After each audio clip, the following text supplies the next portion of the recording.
ದೇವರಹಿಪ್ಪರಗಿ ತಾಲೂಕಿನಲ್ಲಿ ಅಕ್ರಮ ಮದ್ಯ ಮಾರಾಟ ಎಗ್ಗಿಲ್ಲದೆ ನಡೀತಾ ಇದೆ. ಇತ್ತ ಜಿಲ್ಲಾಡಳಿತ ಹಾಗೂ ಅಬಕಾರಿ ಇಲಾಖೆ ಮಾತ್ರ ಕಣ್ಮುಚ್ಚಿ ಕುಳಿತಿದೆ. ಮಹಿಳೆಯರ ಈ ಸಮಸ್ಯೆಗೆ ಪರಿಹಾರ ಯಾವಾಗ ಎಂದು ಅಬಕಾರಿ ಇಲಾಖೆಯೇ ಉತ್ತರ ನೀಡಬೇಕಾಗಿದೆ. ಈ ಕೆಲಸಕ್ಕೆ ಇಲಾಖೆ ಏನಾದರೂ ಸಪೋರ್ಟ್ ಮಾಡ್ತಾ ಇದೆಯಾ ಎಂಬಂತ ಸಂಶಯ ಕೂಡ ಇಲ್ಲಿ ಮೂಡಿದೆ.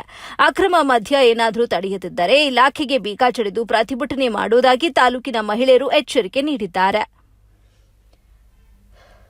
ಪಟ್ಟಣದ ಕನಕದಾಸ ವೃತ್ತದಲ್ಲಿ ಅವ್ಯಾಹತವಾಗಿ ನಡೆಯುತ್ತಿರುವ ಅಕ್ರಮ ಮದ್ಯ ಹಾಗೂ ಪಾನ ಶಾಪ್ಗಳಲ್ಲಿ ಮಾವ ಎಂಬ ಮಾದಕ ಮಾರಾಟ ತಡೆದು ಬಡ ಕುಟುಂಬಗಳ ಸಂಸಾರ ನಿರ್ವಹಣೆಗೆ ಅವಕಾಶ ಕಲ್ಪಿಸುವಂತೆ ಆಗ್ರಹಿಸಿ ಮಹಿಳೆಯರು ತಹಶೀಲ್ದಾರ್ ಕಾರ್ಯಾಲಯದ ಮುಂದೆ ಸುಮಾರು 4 ಗಂಟೆಗಳ ಕಾಲ ಧರಣಿ ಕುಳಿತು ಪ್ರತಿಭಟನೆ ನಡೆಸಿದರು. ನಂತರ ಶಿರಸ್ತೇದಾರ ಡಿಎಸ್ ಭೋವಿ ಅವರಿಗೆ ಮನವಿ ಪತ್ರವನ್ನು ಕೂಡ ಸಲ್ಲಿಸಿದರು. ಪಟ್ಟಣದ ತಹಶೀಲ್ದಾರ್ ಕಚೇರಿಗೆ ಸೋಮವಾರ ಗಂಗಾನಗರ, ಕರಿಸಿದ್ದೇಶ್ವರ, ರಾವುತರಾಯಗುಡಿ, ಓಣಿ ಹಾಗೂ ತಾಂಡಾ ರಸ್ತೆಯ ಮಹಿಳೆಯರು ಆಗಮಿಸಿ ಕನಕದಾಸ ವೃತ್ತದಲ್ಲಿ ಮಾಡಲಾಗುತ್ತಿರುವಂತಹ ಅಕ್ರಮ ಮದ್ಯ ಮಾರಾಟಕ್ಕೆ ಕಡಿವಾಣ ಹಾಕುವಂತೆ ಆಗ್ರಹಿಸಿದರು.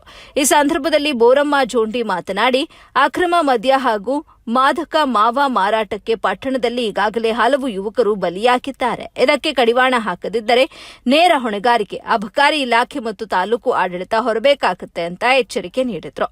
ಮನವಿ ಸಲ್ಲಿಸುವಂತಹ ಸಂದರ್ಭದಲ್ಲಿ ಆಗಮಿಸಿದ ಅಬಕಾರಿ ಇಲಾಖೆಯ ಸಿಬ್ಬಂದಿಗೆ ಮಹಿಳೆಯರು ತಮ್ಮೊಂದಿಗೆ ಮದ್ಯ ಮಾರಾಟ ಸ್ಥಳಕ್ಕೆ ಬರುವಂತೆ ಒತ್ತಾಯಿಸಿದಾಗ ಅವರ ಆಗ್ರಹಕ್ಕೆ ಮಣಿದ ಸಿಬ್ಬಂದಿ ಅಕ್ರಮ ಮದ್ಯ ಮಾರಾಟ ಸ್ಥಳಕ್ಕೆ ಭೇಟಿ ನೀಡಿದರು.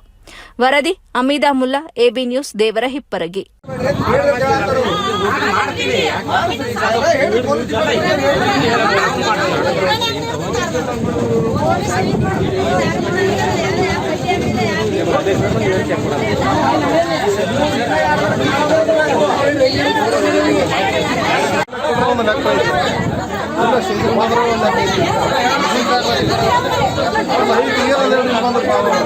ಹೋಗೋದು ಬರೋ ತೊಂದರೆ ಆಗುತ್ತಲ್ರಿ.